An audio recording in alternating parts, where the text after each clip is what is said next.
Welcome, Pewter Report readers and listeners, to another edition of the Pewter Report podcast on a Victory Monday. They are all Victory Mondays, all off-season long with the Pewter Report podcast. And today we are discussing a very fun topic, one of our most enjoyable times of the year, Scott, when we do our Bucs battle plans for the offseason. And we write and talk about the Tampa Bay Buccaneers' whole offseason from our perspective individually. You first Mondays article on the Bucs battle plan for the offseason and have some very interesting thoughts in there, which we'll discuss today on the show. But there's something that Pewter Report's been doing for a long time. Fans are always looking forward to it. It's not very much fun to go back and look at what we've done in the past, especially when you consider how wrong my first one was last year anyway. But they're fun to do at the time, and I think fans really seem to enjoy them too. Yeah, and it's our way of getting to play Madden a little bit with the franchise in a virtual sense, not really in a video game sense, but there really aren't many rules other than just be somewhat realistic. If you want to switch out Tom Brady for Deshaun Watson and pull off that trade, I mean, you're welcome to.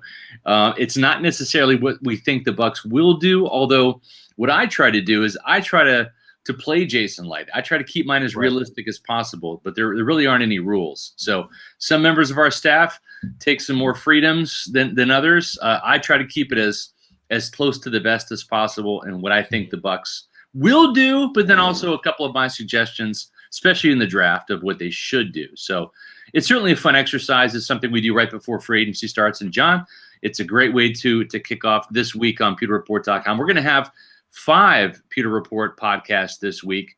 You and I will be on today, obviously talking about mine. Mark Cook will be on tomorrow to talk about his Bucs battle plan for the 2021 offseason. You have yours that we can discuss on Wednesday. Then we're going to have Matt Matera on Thursday, and then a special Friday episode as Bucs free agency gets ready to kick off next week. Wow. We'll be knee deep in it. Exactly. It's 4 o'clock right now. Free agency, the tampering period starts this time next Monday. So we'll have Taylor, the Grizz Jenkins on Friday to talk about his Bucs battle plan and get you all set and squared away for the start of NFL free agency next week. Right, and we'll be talking Bucs news all week too. So every podcast, anything that happens right now, the deadline for Chris Godwin still 4 p.m. Eastern on Tuesday. So we've still got that deadline in place. It could get pushed back. There's lots to look forward to this week on the podcast. It's all brought to you by our friends over at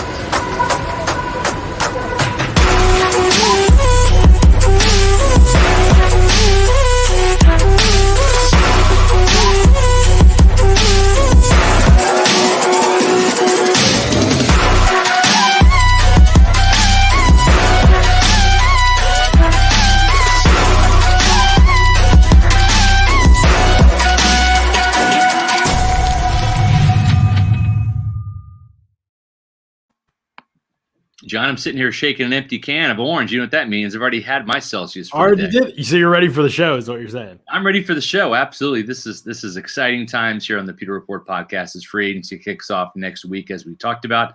But right now we're going to talk to you about Celsius, which has got no sugar and no preservatives, John. That's what makes this special. You get to crush one of these and get that instant rush of energy and no crash later in your day. So it's a great way to power through a Monday. Or any day of the week, really, before your workout, during your work day. And the best part about it is you can click on those awesome Celsius banner ads on PewterReport.com. They're going to take you to Amazon where you can buy them in bulk and save lots of money.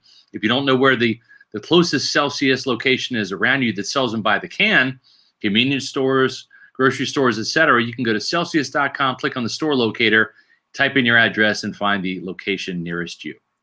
Yep. Pretty good stuff. Got the jackfruit going today. I thought I grabbed a creamsicle the other day. Apparently I grabbed a jackfruit. It's all deadly. So love it all. So no knock there. Okay. So before we jump into your battle plan, Scott, the whispers have happened all weekend about Tom Brady, right? We just want to talk about it a little bit in the Bucs situation. Nothing set in stone. Clearly the Bucs are moving towards some type of an extension with Tom Brady. How long is that extension going to be? What's his cap going to be this year? How much room does it clear? That's stuff we're all not sure about, but we are sure about is they're moving toward that end, right? Getting an extension done with Tom Brady, and it feels like just a matter of time, right, Scott? Right. No, there's no doubt about it. That's going to be the first domino to fall. Now, the Buccaneers have extended some tenders to their exclusive rights free agent Pat O'Connor, Zach Triner, the long snapper, Jeremiah Ledbetter, Tanner Hudson. Those 4 players essentially are going to be re-signing with the Buccaneers. I don't think, and I'm going to write this in a little bit here, I don't believe, based upon my best educated guess, if you will be that Aaron Stinney, who's the Bucs' lone restricted free agent, will not be getting a RFA tender. The reason for that is because it's over $2 million. And right now, this is going to be a tough market for a lot of free agents out there. There's just not a lot of teams with much cap room. Really, about half of the league is going to be sitting out free agency this year.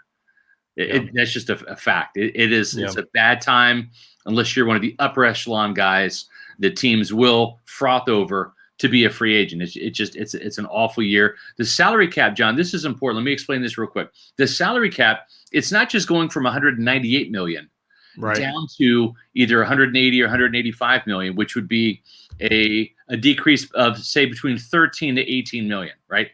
It's not even that. These NFL teams and their capologists have been trained, conditioned, if you will, by the salary cap, which has gone up about $10 million each year. And so nobody 2 years ago thought that this year's cap would decrease. They would expect it increase from 198 to 208. Okay. So it's not even the decrease of 13 to 18 million. It's actually a decrease in these capologists' minds of 23 to 28 million dollars, because they've already pushed money into 2021 from a couple years ago, anticipating the rise of the salary cap. COVID hits out of nowhere. Nobody planned for it except for Mike Greenberg, even though he didn't plan for it. It just he does a great job of managing the cap, right? Not to get the Bucs in desperate times like you see in New Orleans and other places. So the Buccaneers, they're feeling a cap crunch, not nearly as bad as the Saints, but a lot of teams, John, are really literally going to be sitting on the sidelines this year, not being able to sign they might sign some of their own free agents, but they still got to save money for their draft picks. So it's going to be tough. So Aaron Stinney, I don't think is necessarily worth $2 million. He did a great job filling in for Alex Kappa, but I think they let him test free agency, and then they try to sign him to maybe half of that, maybe around $1 million. Yeah, it's going to be, I mean, I think the situation with Aaron Stinney, but also players in that vein, like you said, that's going to be where this offseason is going to get really weird, is like those players that are looking for the low-end deals or maybe looking for a slight bump, somebody like in a Brashad Perryman situation from last year, where he was looking for a little bit of a bump, got like $6 million, didn't work out. He's back on the market. Okay. We knew he knows his tag is going to be lower this offseason, but it's players like that who are like, oh, I did decent. You know what I mean? I might be able to look like even a Ross Cockrell, for example. It could be one that I might be able to, he was having a hard time finding a spot and the Bucs pick him up. And now, he might be a guy that in a normal year would get a decent little contract, to finish out his career.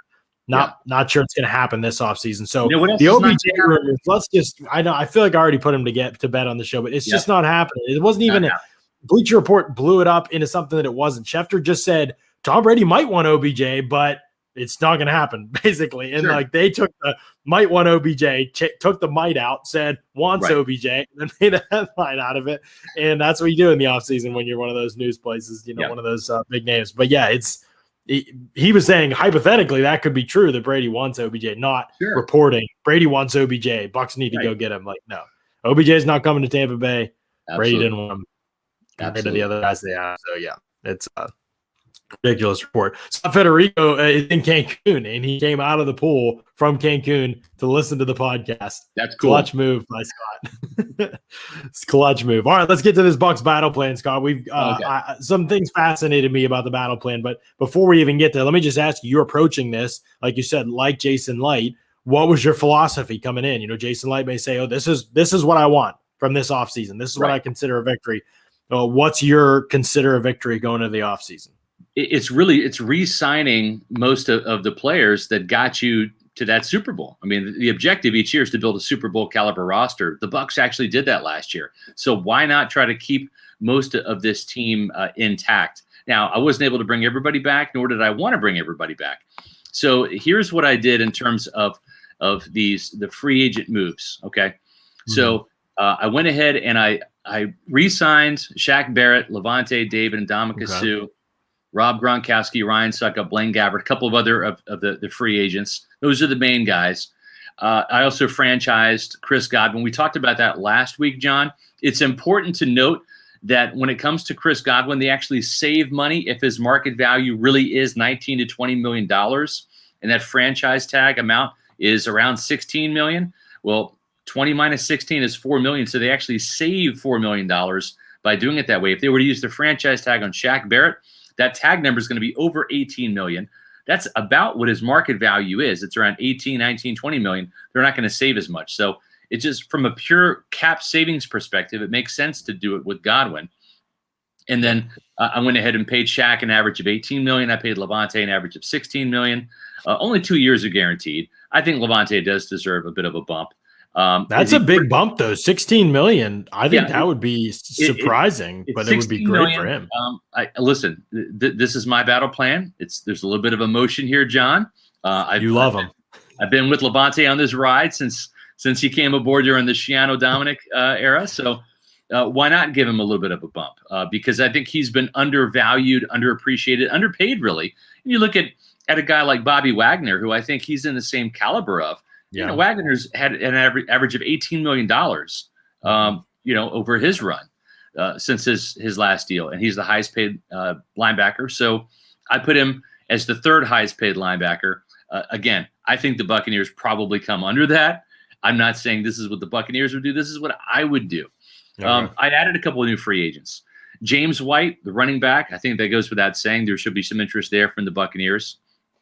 I get him at 2 years. $3.5 million average. I think he made $4 million last year for the Patriots. So he comes here to win a ring, another one, and have a chance to play with Brady and Gronk again. And then a couple of other free agents that I added. Pulling the emotional heartstrings here, John. DeMar Dotson, the veteran right tackle who got replaced by Tristan Wirfs. Yep. Wasn't re-signed in free agency. I understand the move. Tristan Wirfs is the right call. But I'm going to bring Dot back because I think at this stage, he's just as good as Josh Wells in terms of like even his PFF grade. Mm-hmm. He had 451 snaps last year for the Broncos. PFF had him at 70.8, 70.0%, or not 0.%, but 0 grade pass blocking and a 68 grade run blocking. So in limited snaps, I thought he played pretty well at Denver. Pro Football Focus backed me up on that. So I bring him in, and I get rid of Joe Haig and Josh Wells. And then the last one is Brashard Perriman. I replace Antonio Brown with Brashard Perriman. And the reason why is I don't trust Antonio Brown. Yeah. I just don't. I think when you look at Brown, I think they were living on borrowed time. He was under his best behavior for half a season. He won a Super Bowl ring. He served his purpose. I don't trust him with guaranteed money. I don't trust him for a full year. And Brashard Perriman is a player that signed a 1 year, $6 million deal with the Jets. He cashed in after a solid ending to the 2019 season. He already knows Bruce Arians' offense. And really in limited amount of games at the end of the season, John, he had 3 100-yard games to end the 2019 season when Mike Evans and Chris Godwin were out and Scotty Miller was out. In that year, he caught 36 passes, 645 yards, 17.9 yard average, and 6 touchdowns in that lone year in Tampa Bay in 14 games. In 12 games last year, only 30 catches, 505 yards, a 17-yard average, and 3 touchdowns. But what I do like about Brashard Perriman, he knows the scheme. He's got size, 6'2", 215. He's young, and the guy can fly. He is a vertical element to this passing game that Antonio Brown isn't. And if I want to replace him with somebody that knows the offense and I can get him on a cheaper 1 year, $3 million deal, why not? Bring him back, Brashard Perriman. I don't know, Scott. I have mixed feelings about that and what he brings to the table, but it's not surprising at the same time to see them try to go get another vertical threat. And we've talked about it before. When they scout and evaluate wide receivers, it is predominantly built on and predicated on guys who can get verticals, size, speed, those kinds of things at the position. He certainly fits that bill. So he definitely is the prototype of a player that they would go after. Different prototype than AB. So what happens with AB then? So do you think that another team is going to get more aggressive than the Bucs, or do you think the Bucs are just going to say, you know what, we got the AB clean, the AB situation clean. We're going to let it rot now. We're not going to offer him really. We're going to wait to see what everybody else does. And if nobody else says anything comes back, then we'll see. But do you think that's how they'll approach it? I think that's the smart play. I really don't have any type of insight into what the Bucs are going to be doing when it comes to Antonio Brown. Right. Haven't heard anything on that front yet, but I believe that listen, I don't think it makes sense to do anything but let him hit the free agent market and see what that number is. Otherwise, you're kind of bidding against yourself. I don't. I mean, Seattle is looking for a spark for sure, and they are looking for a number 3 guy, and they were interested before. And Russell Wilson is clearly upset. So if you're trying to appease Russell Wilson, I mean, that could be a heck of a way to get a guy and have him pay. Yeah, bye, AB. Scott doesn't even want him. I don't trust him. Raymond asked, "What's the number you're okay with to bring him back?" If I'm the general manager, the number is 0. I don't bring him back. He served his purpose. He provided the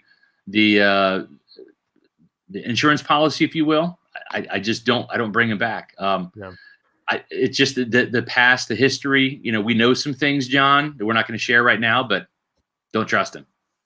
Yeah, just hard to. Again, you're guaranteed money if you're putting that on the line. Now, the price tag matters. I'm not saying what I'll do. You'll find that out on Wednesday, but the price tag matters. But if you're guaranteeing him any significant amount of money between now and next season, that's where it gets scary for me. So it would really depend on the type of deal as to whether I'd be comfortable not doing it. Obviously, from a moral perspective, I've already addressed that, where I feel like that should come down. Okay, so you gave Chris Godwin the franchise tag. Yep. You don't necessarily get into it, but I'll just ask you as an add-on, do you think a long-term deal is possible for Godwin between now and the season, or do you think he likely plays on the tag? I think he plays on the tag, and I think that's a smart play by the Buccaneers. It's same thing with Shaq Barrett. Show me that you're a 1,000-yard receiver, Chris Godwin, and maybe if he was healthy all of last year, he gets there, but he didn't. I mean, the numbers are what they are. I think Chris Godwin's a great player. I think the organization loves him. But before you make him the highest paid wide receiver in Tampa Bay, because that's what he's going to be. If he hits the market, the wide receiver market's crazy. This is a passing league. He's going to get more than Mike Evans. I think the smart play, and I think this is what the Bucs are doing, is they're saving the money by putting the franchise tag on Chris Godwin to keep him at around $16 million. What that does, too, is it also keeps him under Mike Evans, who's making an average of $16.5 million. So that hierarchy, that pay level hierarchy for the wide receiver position still has Mike Evans as the top dog. It's almost like 1A and 1B if you're looking at it that way. And let's face it, Mike Evans had a better year last year. He got over 1,000 yards. He played through injuries, didn't miss a game, and had 13 touchdown catches, which broke his own single season record. And I think just the body of work, Mike Evans, I can say, is a future Hall of Famer. I can't say that about Chris Godwin. And Mike Evans has been to 3 Pro Bowls. Godwin's been to 1. Mike Evans has rewritten the Bucs wide receiver and receiving yards record book, and Chris Godwin hasn't. So in my opinion, in order for Chris Godwin to get paid more than Mike Evans and me feel good about it if I'm the Buccaneers, I got to see more from Chris Godwin rather than just the 2019 season where he had 1,300 yards and 9 touchdowns and was the Bucs leading receiver that year. Yeah, and that's fine. It is. Prove it this year, and then we'll pay you more than Mike. But until then, Mike's the top dog. Yeah, I mean, I don't know. I don't want to see anything more from him, but I think if you're Chris Godwin, you might behoove you to play on the tag, even though I know players don't want to do that. You want that long-term security. And sure, if the Bucs came out and was like, let's get a $20 million a year deal done, maybe you jump at that right now. But I just think you have a crazy opportunity. I mean, no question he would have been, he would have been the leading receiver this past season if he'd stayed healthy. I think he has a really good chance to do that again next season. He's very different than Mike Evans again, but I think I think Godwin has to know too, if they offer me a great deal, I'll take it. But if I don't take it, I'm going to play hardball because I know that this could be a great season for me and I can hit the market plenty, young as a clear top guy, not in a crowded offseason at wide receiver, both in the draft and free agency when the cap is back up. and I could really make bank. He has a chance to really position himself well. For that reason, I think it's going to be hard for them to come to terms on an agreement long term. One of the guys that you had coming back, Scott, and not cutting was Cam Brate. I know Mark Cook was probably very happy to see this. You have Cam Brate coming back. How's that work? Well, I do just because there's so much that the Bucs can do this year. We've already talked about Brady, how that's going to be the first domino to fall. They're going to extend Brady, and then that's going to create some cap room. Then you're going to see the Bucs go to Mike Evans, Ali Marpet to restructure their deals, not give them pay cuts, but to move money from this year into previous years, or I'm sorry, subsequent years, next year and the year after, to help create some more cap room this year. So Mike Greenberg, the Bucs capologist, the salary cap wizard, as I call him, he doesn't like to just clear a whole bunch of cap room and then sign players. He likes to do a deal, create room, and then exhaust that amount of free room, and then do another deal, another extension or restructure, whatever. So you're going to kind of see this being piecemealed through the offseason. So in other words, he cuts as he goes, right? He creates as he goes in terms of that. I think Cam Brate last year took a $2 million pay cut down to I believe it was $6.25 million, down to $4.25 million. And I think this year is supposed to make $6.5 million. So I have him taking a $3 million pay cut rather than a $2 million to stick around, because O.J. Howard will be back healthy from that Achilles tendon injury in his 5th-year option. I think Gronk will be re-signed. So that makes Cam Brate the number 3 tight end on the pecking order. And with them being in a cap-crunched year, a $3 million pay cut down to $3.5 million. Could Cam go out there and get more money, John, on the open market? Yes. But will he this year? Will he? I don't know. Even this year, I think. Okay. I don't know. There's just such a need, and there just aren't very many good tight ends. I think he'd still get more money. I don't mean you break the bank, but more money. But again, it's relative. Right. You know, you're his age already. You've already made more than you probably thought you were going to make in the NFL. At what point does that matter? Married. You just bought a house here in Tampa, right? Mm-hmm. So you have some roots here. So that's something that the team and Cam would have to work out. But I don't believe Cam is going to stick around at the full value of his contract. He's going to have to either take a pay cut or be released. I have him sticking around with the pay cut this year. Yeah, it's going to be one of the 2 things for sure. Because you use the franchise tag on Godwin. Shaq's coming back. Levante's coming back. Ryan Succop getting a 3-year, $12 million deal. You're not worried about kicker age, huh? Absolutely not. This guy's an absolute stud.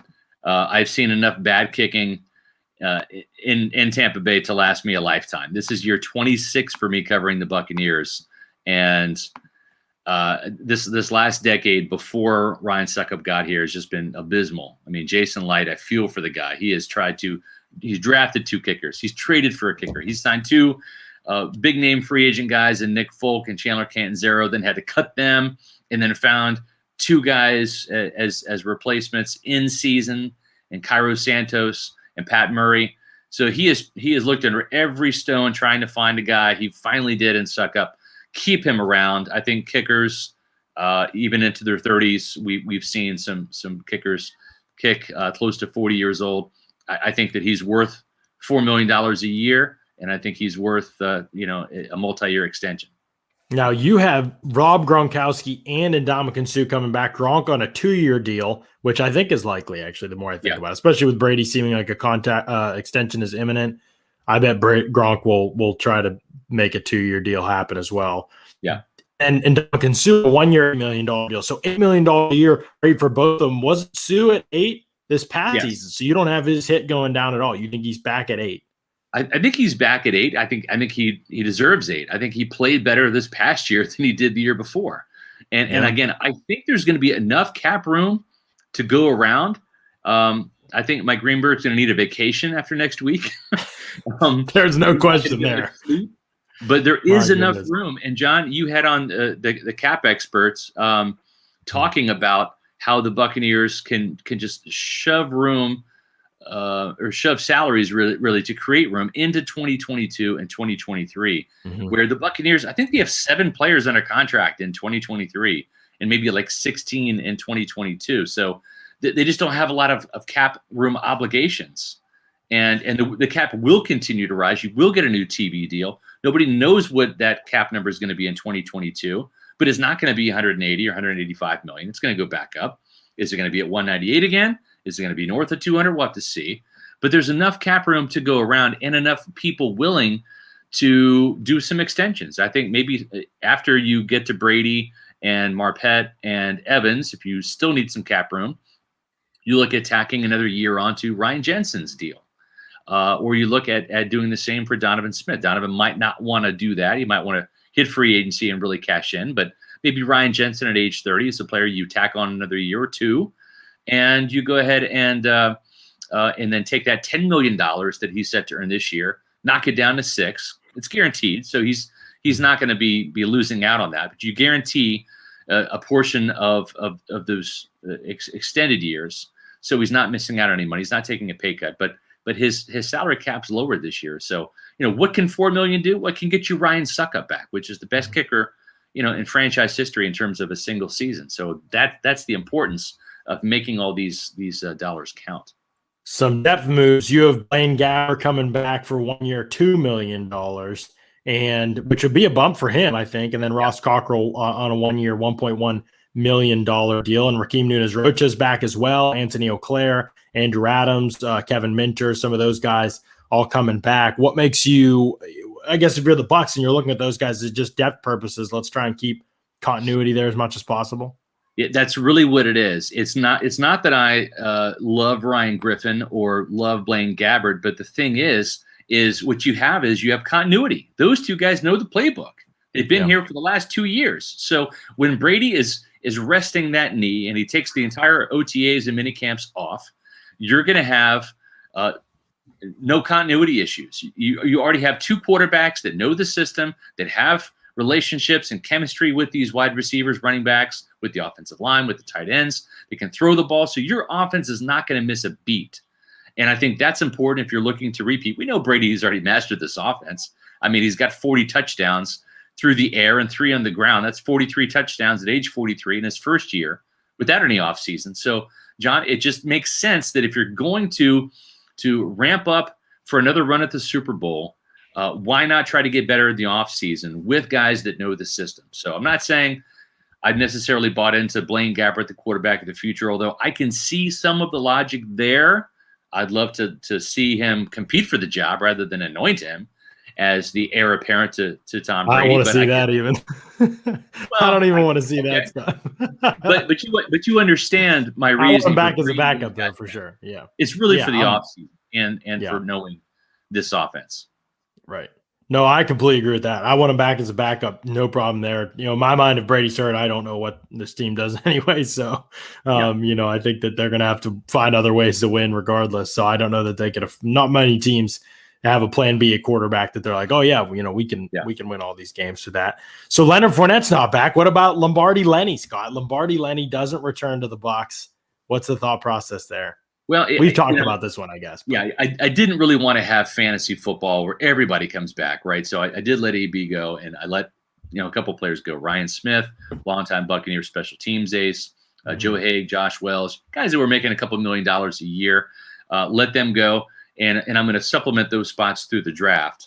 And when it comes to Leonard Fournette, the same thing. I think this is a really good running back class. I have them signing James White almost to kind of swap out, even though you look at the salary that Ryan, or I should say that James White's getting $3.5 million, and you add LaShawn McCoy's salary, which was just over $1 million as the league veteran minimum, and what Leonard Fournette got last year, which was $2.5 million. So really, from a financial standpoint, James White is going to make what those two guys made, but that's only one guy on the roster spot replacing two. Well, the other guy is going to come in the draft. Should we talk about the draft now? Yeah, let's talk about the draft because you basically you hit the running back position, boom, boom, James White and Javonte Williams then with your first draft pick for the Bucs. But you had the Bucs trading back from the first round to back into the second round, getting a couple more picks, and then being able to give themselves maybe some draft flexibility to go get the guys they want. Yeah, I think that in this scenario, the reasoning I had with trading back a couple spots from 32 to 34 with the Jets is the Jets might want to come up into the first round right ahead of Jacksonville and grab Liam Eichenberg from Notre Dame, the tackle. In my mind, that was the the fictional scenario I created of wanting to jump in front of Jacksonville if you're the Jets. And in doing so, the Buccaneers gave up their 4th round pick and their 1st round pick and both of their 7s in exchange for the Jets' 2nd round pick and both of their 3rds. So in this scenario, you look at it, North Carolina running back Javonte Williams with the Jets pick at the top of the 2nd round, or I should say 2nd pick in the 2nd round. And then the Buccaneers, they landed a little bit of a surprise with their own pick. Alabama center Landon Dickerson, who I love. This guy. Great pick. Yeah, I mean, it's the health concerns that'll have him there. If it wasn't for the health concerns, he'd probably be a top 20 pick. Yes, you're exactly right. But this is the 2nd ACL tear he's had. You look at the time he spent at Florida State, he had an ACL injury there, and then he also had the ACL tear in the Georgia game, the SEC championship game. So that right there, that's a little bit of concern, because he's not going to be ready to play until probably later this year. ACL tears 6 to 12 months, depending on severity. But he's not going to be counted on in training camp. And listen, they already have Ryan Jensen. What you're doing is you're drafting the heir apparent to Ryan Jensen and a guy that might be able to compete with Alex Kappa for the right guard spot. So he's a guy that I think could play guard or center, so he could either replace Kappa or be the long-term replacement for Jensen. Jensen is in the final year of his contract. I'm not saying that extending him is a guarantee. So this could be Ryan Jensen's last year in Tampa. We'll see. But that's the thinking there, is just, building through the trenches, keeping that offensive line stocked up there. And remember, they went through A.Q. Shipley, right? They had A.Q. Shipley, and they had to end up signing Earl Watford, right, because they needed a backup center. So that is kind of a position of need from a depth standpoint. In the 3rd round, with these Jets picks, what I've done is I've added North Carolina State defensive tackle Aleem McNeil. The interesting thing about Aleem McNeil is this guy is 6'2", 320 pounds. He's got an NFL-ready body. He is built like Ndamukong Suh. He is a run-stuffing defensive tackle that does have some pass rush ability. He's got a great bull rush, as you would expect, being somebody that's built so massively like that. The thing about McNeil is he played 3 technique as a junior and had, or I should say in 2019, and he had 5.5 sacks. This past year, he played mostly nose tackle and had 1 sack, but he did have a hell of a pick 6. This is a guy that played running back in high school like Vita Vea. So I think stopping the run is a huge emphasis for the Buccaneers in this Todd Bowles defense. Aleem McNeil would be a great heir apparent to Ndamukong Suh, and he can also play backup nose tackle on a pinch in case something happens to Vita Vea, because he's got experience at both spots. I stayed in the Tar Heel State, John, and I grabbed the Tar Heel, another one, in North Carolina inside linebacker Chaz Surratt in the 3rd round. Surratt's interesting because he started off as the North Carolina starting quarterback as a freshman. Right. He was a 5-star quarterback coming out of high school and just didn't really translate to the college game and got benched his sophomore year. His junior year, the kid's such a good athlete. They said, do you want to try to play some defense? They said, how about playing safety? And Chaz said, guys, I played linebacker in high school. I want to play linebacker. So they put him at linebacker, and this guy had a really sensational junior season. He is still learning how to play defense, very much like how Vita Vea is still learning to play defensive tackle, because he played high school running back. But in 2019, 115 tackles, 15 tackles for loss, 6.5 sacks, 2 pass breakups, 1 pick, a forced fumble recovery. Production was similar last year in 11 games, a shorter season for North Carolina, 91 stops, 7.5 tackles, 6 sacks, 3 pass breakups, a pick, a forced fumble, and a fumble recovery. What does that tell me, John, from looking at the stat sheet? It tells me he's a downhill linebacker, just like what the film says. This is a Todd Bowles type of linebacker. He's fast. He attacks the line of scrimmage. He can play in coverage. He does have some pass breakup ability. He has a couple picks in his career, but he's a work in progress. But you know what, John? He's a great heir apparent to Levante David. This guy could be a special team star right away, and he can team with Kevin Minter to provide depth at the inside linebacker position. I stay at linebacker level for The other third-round pick, this is the Bucs' original third-round pick, but this is an outside linebacker. This is an edge rusher. Northern Iowa's defensive end. Ellerson Smith will be a stand-up outside linebacker, the eventual replacement to Jason Pierre-Paul. John, like you, I'm not sold on Anthony Nelson's pass rush ability. Haven't seen enough of it. Yeah. This is a guy that played really well in the Senior Bowl game, showed well after missing the entire 2020 season because Northern Iowa didn't play football like a lot of the small schools, didn't have a football season. But in 2019, this 6'6", 262-pound Jason Taylor clone is what he looks like when I see him out there on film. Not quite the player yet. It's a work in progress. But what I did see was 63 tackles. I saw 21.5 tackles for loss, 14 sacks, 5 forced fumbles, 4 pass breakups, 2 block kicks as a junior. And then the year before that, 10.5 tackles for loss, 7.5 sacks, and a forced fumble. John, what's the old adage? If you're from a small school, you better dominate, right? Yes.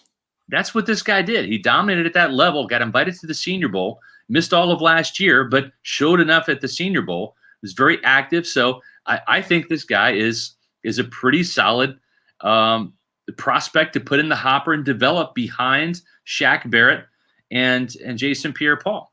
Yeah, he's definitely developmental, but he did show some things to the Senior Bowl for sure. And, there might be some upside there. I'm excited to get to his tape eventually. I said it the other day, Scott, but you have to watch like 20 edge guys to feel like you covered all the guys that could be drafted days 1 through 3. And that might be underselling it. I mean, I don't think it's even a great edge class. I only have 1 first-round grade. I doubt I'm going to have any more looking at the guys I have left to scout. But they're in round 2 to 3 to 4, like that range in terms of grade. And then remember, round 4 guys, they're probably going to get put. I know a couple guys I have graded in round 4 are going to get pushed up into the top 100 because of the value of the position.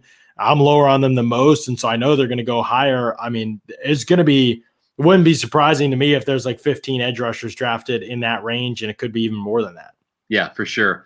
And I think too, it's like this guy is a really good athlete, and I think that you look at the traits. I think he's got the traits, and the reason why I have him going here at the end of the 3rd round, keep in mind, is because the Bucs don't have a 4th round pick. So, almost like Keyshawn Vaughn, is he worth taking that high? Probably not. But he's probably not there by the time the Bucs pick in the 5th round. And John, that might be the case with the Eastern Carolina's offensive tackle Deontay Smith. And as Ren points out, love me the Carolina kids. I was going to say this. It just happened to work out that way. It wasn't planned. I have no allegiances to the state of North Carolina. I was born in Virginia, so I wasn't. But now that you've seen Javonte Williams play, you might moving forward. Exactly. The thing about Deontay Smith is really interesting. This is a guy 6'5", 274 pounds. 274 pounds at left tackle. He looked at it at the Senior Bowl. He's lean. Yeah, but he actually got up to about 291 at the Senior Bowl. Still looked lean. But you know what? Yeah. I saw a guy named DeMar Dotson stroll into one Buccaneer place at about 260 pounds after playing basketball at Southern Miss, and eventually put on some weight, hit the weight room, and get up past 300 pounds to about 310, 315 pounds. Now, he's taller at 6'9", but he was even leaner back then. So I think the thing about Deontay Smith that's interesting is he came back for his senior year, got hurt in the season opener against UCF, and then didn't play for the rest of the season. So he's a bit of a mystery. Then he goes to the Senior Bowl, and he injures his thumb on the first practice. But that first practice, John, he was dominant. He was absolutely dominant. And he's got some tools. He's got some traits. So I just think that he's an interesting player that is a developmental tackle. But I don't think he's going to be there in the 5th round. He probably goes a little bit higher just due to the traits. Drafting wouldn't surprise me if he's a top 100 pick. I mean, that's just how it goes to tackle, man. It's crazy. And not to speak bad of Deontay Smith at all. I haven't really studied his tape yet. But I mean, you look at guys over the past years who's gone that high at a tackle, like Brandon Parker and LaRaven Clark, and some of these guys who just those guys had terrible tape and they went high again. Who's the Alabama State kid? Tyus Howard. Tyus Howard was a first rounder. Yeah, and he's actually been okay. I mean, not good, but it just like traits just like overwhelm teams at tackle. They just fall in love with them, and so the thing is, we'll see what ends up happening. Developmental tackle. He's not ready to play this year. Not at 291 pounds. There's no way. Right. But the thing is he could learn behind Tristan Wirfs, Donovan Smith, DeMar Dotson, the guy that I brought back for just because I love DeMar as a person and and as a player in his prime. But he's a guy that can, at least when I'm thinking, could step in, get some practical game experience playing that Joe Haig tight end. You put him in for 6 to 12 snaps as that third tight end, essentially, on the field, and that's how you work him into the mix. That's my thinking. So get to a couple questions here. Some people asked about comps for Javonte Williams. I did not realize this. Jack Parrott says PFF has Javonte Williams comp as Lamar Miller. Oh my goodness. I think that's horrible. I love Mike Renner. Like, that is my boy for sure. But I don't know if that was his comp or somebody else's. Lamar Miller to me was like this guy who he didn't break tackles at all. I was always frustrated with Lamar Miller about that. Javonte Williams, like the best tackle breaker of college football that I've seen in years. I don't think he's Lamar Miller. I disagree with that one for sure. I'm not sure who I'd say. I mean, Kareem Hunt is the one we talked about. Right.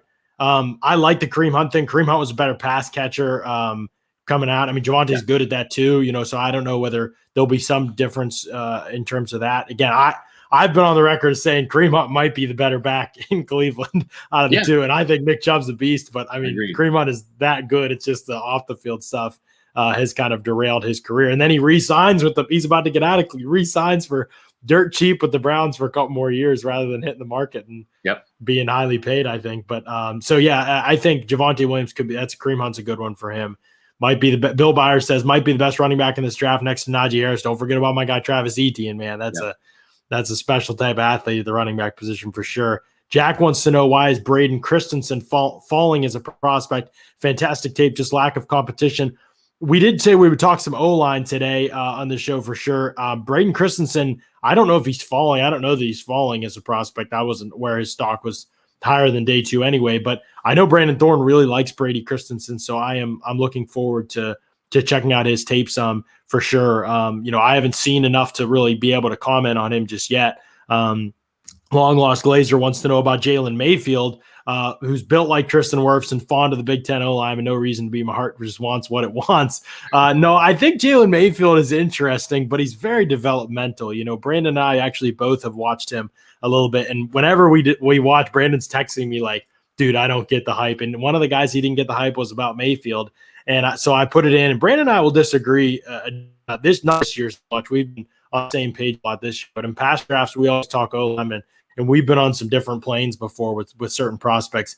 But both of us found concerns with Jalen Mayfield's game. I mean, he lets guys, again, he's a bruiser. He's physical. He's aggressive. There's a lot of talent there.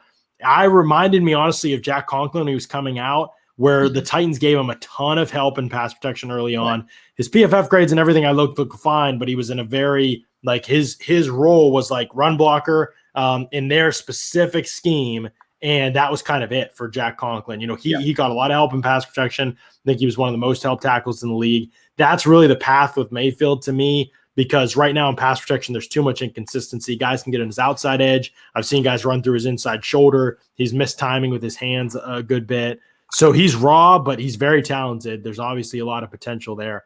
So he's one that, if the team gets him, Scott, he could be a nice insurance policy to step in once he's developed a little more for a starter.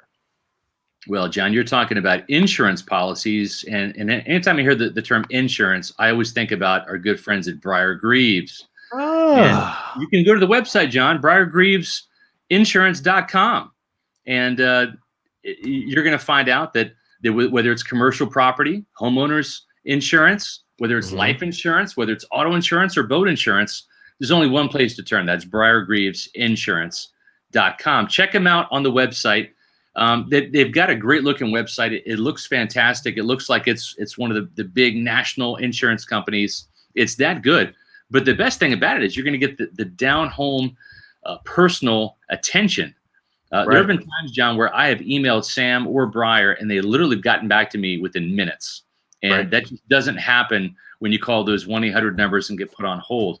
If Briar Greaves, if they're not there to answer your call, shoot them a quick email, and they'll be getting back to you right away. I have them as my personal insurance agent for my home. I recommend you give them a call and have them shop your quote around. That's 813-876-4166. That's 813-876-4166. They might be able to save you money. You might be paying too much for insurance. You might be uninsured or overinsured. Give them a chance to review your policy, and they'll find ways to save you some money. Briar Greaves, Insurance.com, proud sponsors of the Pewter Report podcast. Good stuff there. I think that when I'm looking at this offseason, Scott, I'm thinking about offensive line and drafting some of those positions for this year as depth, as insurance policies. And then next year, asking people to step in the starting lineup. I think a lot about who is going to not be here after this season. We right now, 3 of their 5 starters slated to be free agents after the 2021 season. Left tackle Donovan Smith, center Ryan Jensen, right guard Alex Kappa. Most likely out of those guys, I would think Alex Kappa is not a player that, as much as I like him, and I think he could go on and he had a great year this past year.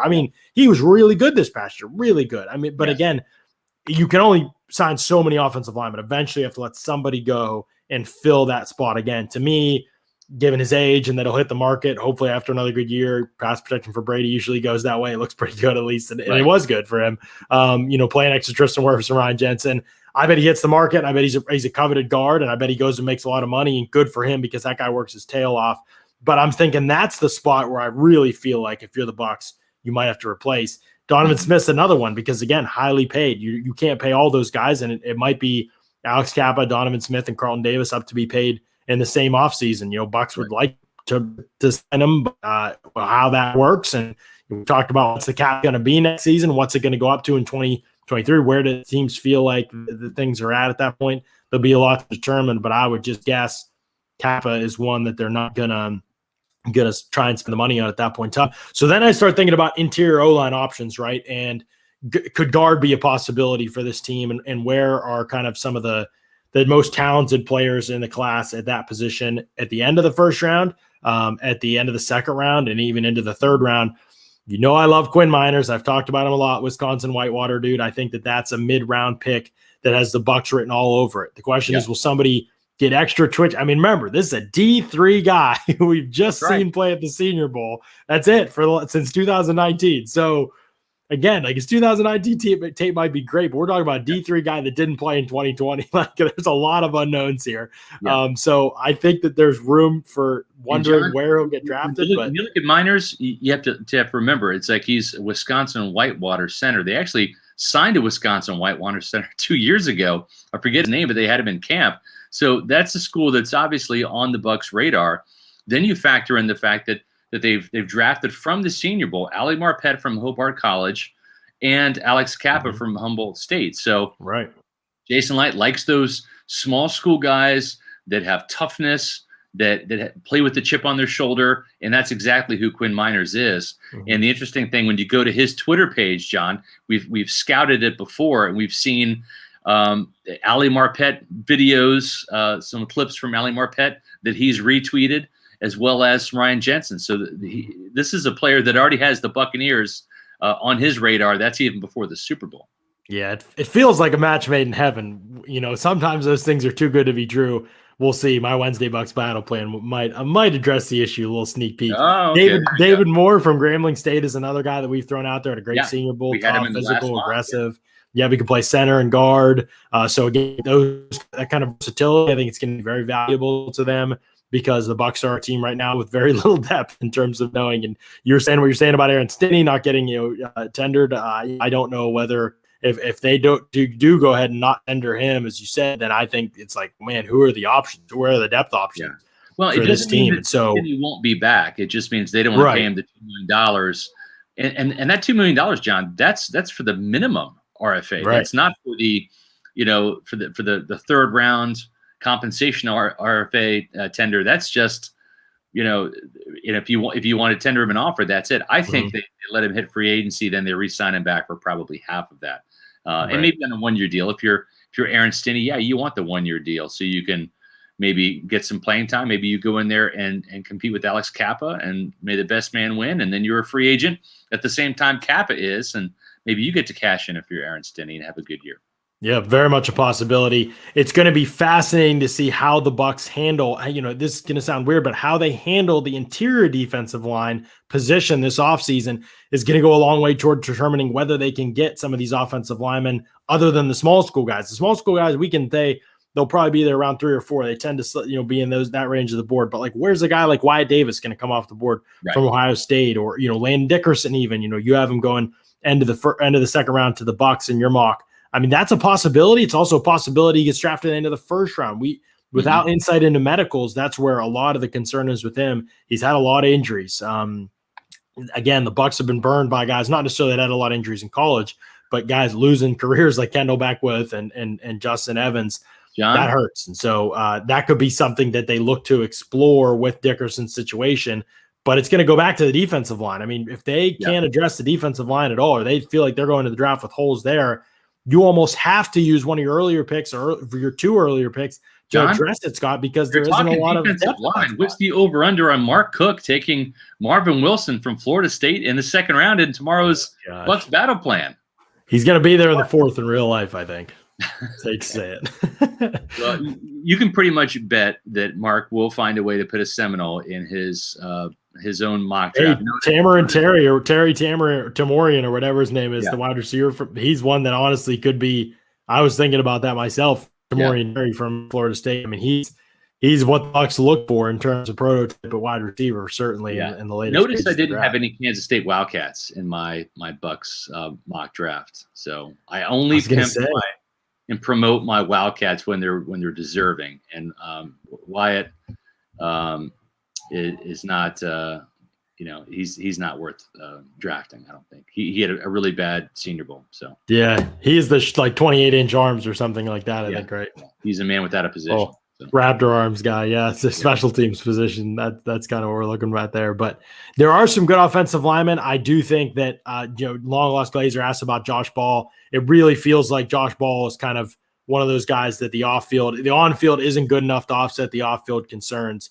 It's going to all come down to interviews and stuff. Yeah, if he's there later in the draft, maybe a team rolls the dice on him. But that is kind of where I think his stock is going to end up settling on what happens off the field. But I don't think he's played at the level of a player that would be a top 100 pick anyway. So we were talking about a flyer with character concerns anyway. Speaking of plays, right? If I wanted to get like one of the best plays in Buccaneer history, where would I go for that? Well, you would go to a place called playbookproducts.com. Scott, one of our newest partners on the podcast. We are very excited to have them sponsoring. Playbookproducts.com is awesome. They have some really neat stuff, mugs, posters, other stuff too. They have a set of coasters, by the way, Scott, that have the Bucs' greatest plays in them. So if you're watching the podcast right now, you can see the overlay that we put up kind of on the screen that has a picture of the mug and Rondé Barber's pick 6 to seal the game against Philadelphia and shut down the Vet. But they've got 4 plays in their coaster set. So you're seeing the mug here, the coaster sets. They have Brady to Gronk in the Super Bowl. Scotty Miller just before, I think the second touchdown, Brady to Gronk in the Super Bowl. Yeah. Scotty Miller just before the half against Green Bay. Oh, that's a great one. Got to have that one. Great choice by them. Rondé Barber's pick 6, Derek Brooks pick 6. So they have all of this kind. They also, by the way, have Lightning stuff too. For those who are enjoying the Tampa Bay Lightning just dominating the NHL right now, they have Tampa Bay Lightning Stanley Cup plays, including Cirelli's overtime goal in the conference finals. So they have a lot of that stuff too. So if you're a diehard Bucs fan, diehard Tampa Bay fan, honestly, the college stuff too. They have 200 plus teams, including pro and college. So you want to get a gift for somebody who's fans of another team. I mean, there's so many options in there. Playbookproducts.com. Can't say enough good stuff about them. They've got some great products. Check them out. Great for gifts. Great for yourself if you're looking to add to your Bucs Den or what you've got going on. Great to have some unique Bucs-oriented, Lightning-oriented type of gear. They're able to provide that for you. So pretty cool stuff from them. Okay, Scott, we've talked about the draft offensive line a little bit. We will dive more into that at a later time. We've talked about your battle plan now a little bit to anticipate what's up the rest of the week with us. Okay, we've got the situation with Brady that's mounting. We'll see what happens there with the contract and the possible extension. Right now, Chris Godwin set to be franchise tagged by 4 p.m. The franchise tag deadline, 4 p.m. on Tuesday. That deadline could get pushed back very well, may get pushed back because they haven't come to an agreement yet. on the salary cap, the Players Association and the league, because of TV deals and stuff like that. The Players Association wants to wait and figure that out. League probably does too, honestly. They know there's, so it's both sides are trying to figure out the TV deals and then figure out so we'll see what ends up happening with the start of free agency, with the franchise tag deadline. But right now it's still slated for 4 p.m. Tuesday. That's tomorrow if you're listening to the podcast live on Monday. So they've got to figure that out with Chris Godwin, and they've also got to figure out what they're going to do with Brady's contract. Those are the next two roadblocks. And then once those go down, Scott, that's when we might start to see the ripple effect, right? And we'll be covering that on the podcast as we have 5 episodes this week. We're going to go Tuesday, Wednesday, Thursday, Friday. We're going to all the way through, talk about each person's Bucs battle plan as they get published. So Mark's tomorrow, mine on Wednesday, Matt's on Thursday, Taylor's on Friday. Break them down, have that person on, talk about the battle plans. And you, the fans, are going to get to tell us which battle plan you like the most by the end of the week. And that'll be the poll question, by the way, over on the site. For the week after this one, whose battle plan? I always lose that because mine's not as fun as some others, but what would be fun? I agree, Ren. They don't have at Playbook Products my blocked punt for the Shawnee Mission South Raiders. They should.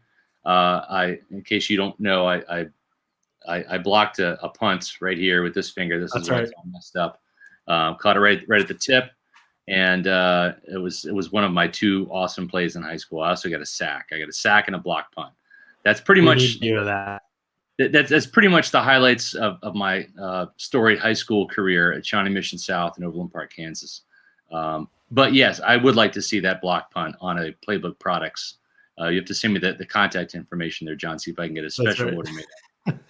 They need to send video, and if you send them video, we need to see it on the podcast. I can, with our new technology. No that, my friend. We're talking 1987, I think. Nobody had their flip phone out and taken it. No, there were no phones. The only phones that were around back then were attached to walls with long cords. So. That's right. I was born in 90. I remember the corded phone days. That was my youth. So I remember that a little bit. So, all right. So we'll have a great week slated out for you on the podcast. And there is going to be, I'm sure there will be at some point this week, some type of news to cover the Bucs. I know everyone's been waiting. What's going on? The Bucs have been out of the headlines for 3 weeks. This is so weird after the last year. They'll be back in the headlines this week, I promise. So tell your friends, tell your family, tell everybody, and send us some super chat donations, send us all that kind of stuff. Give us the thumbs up, all that kind of stuff. Give us the love and share the news about the Pewter Report podcast. 4 p.m. Eastern the rest of the week. Tuesday, Wednesday, Thursday, and Friday will be live. So until then, thanks so much for listening to another edition of the Pewter Report podcast. Out.